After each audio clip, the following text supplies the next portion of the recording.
वहीं जस्टिस शेखर यादव के विवादित बयान के मामले में आज सुप्रीम कोर्ट कॉलेजियम की बैठक हो सकती है। आपको बता दें कि इलाहाबाद हाई कोर्ट के जस्टिस शेखर यादव के विवादित बयान को लेकर सुप्रीम कोर्ट ने संज्ञान लिया है और जस्टिस शेखर यादव को सुप्रीम कोर्ट कॉलेजियम ने तलब भी किया है। सीजेआई संजीव खन्ना की अध्यक्षता वाली कॉलेजियम आज इस मामले में सुनवाई कर सकती है। सुनवाई के दौरान जस्टिस यादव सवालों के जवाब भी दे सकते हैं। तो एक तरफ आज उन्हें तलब किया जाएगा, सुनवाई होनी है इस मामले को लेकर, तो दूसरी ओर मुख्यमंत्री योगी आदित्यनाथ पहले ही उनके बयान का समर्थन कर चुके हैं। उनका यह कहना है कि देश में अगर कोई अपनी दिल की बात कहता है और कुछ ऐसी बात जो कि लाजमी है उस पर विरोध नहीं होना चाहिए, लेकिन यहां उलट होता है। आपको बता दें कि जस्टिस यादव ने बयान दिया था जिसमें उन्होंने कहा था कि बहुसंख्यकों की बात को माना जाना चाहिए, क्योंकि घर में भी अगर आप रायशुमारी करते हैं तो जितने ज्यादा लोगों की बात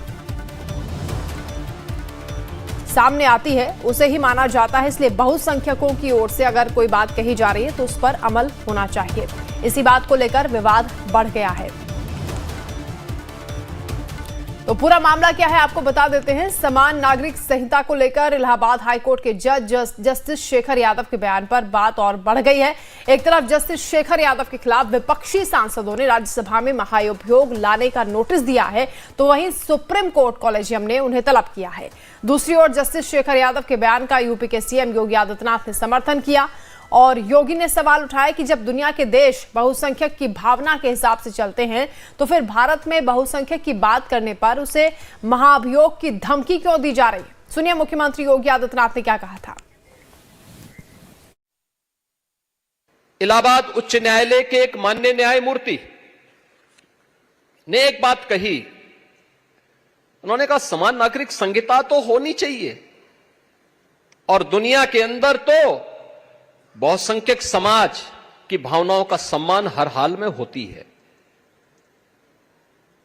अगर दुनिया में होती है तो भारत में अगर बहुसंख्यक समाज के हितों की चर्चा कोई कर ले, उस सच्चाई को कोई बोलता है, कौन सा अपराध हो गया।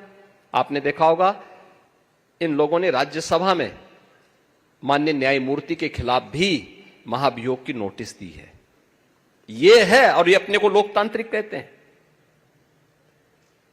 ये अपने को लोकतंत्रवादी कहते हैं। संविधान की पुस्तक साथ में लेकर के चलते हैं। तनिक भी शर्म नहीं है इन लोगों को कि हाईकोर्ट के जज होकर के आप ऐसा बोल रहे हैं।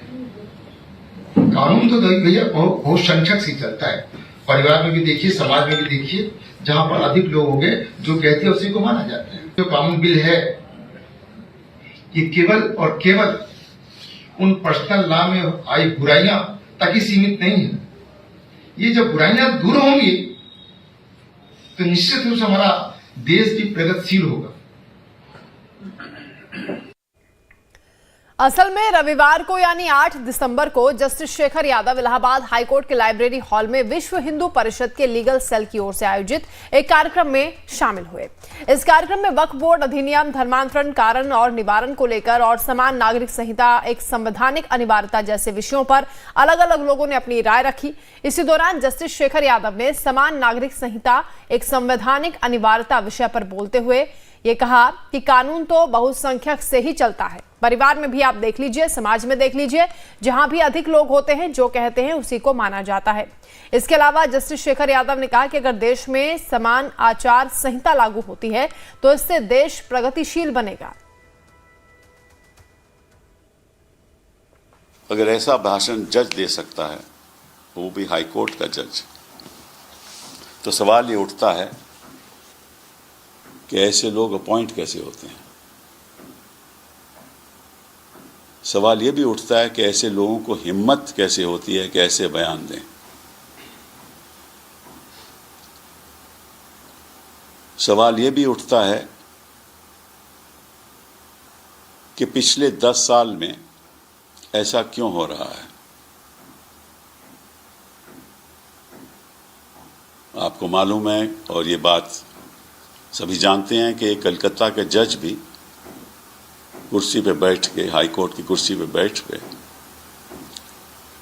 कुछ ऐसे फैसले करते थे और तुरंत उसके बाद रिजाइन करके भाजपा में शामिल हो गए और अब मेंबर ऑफ पार्लियामेंट है। वही प्रधानमंत्री नरेंद्र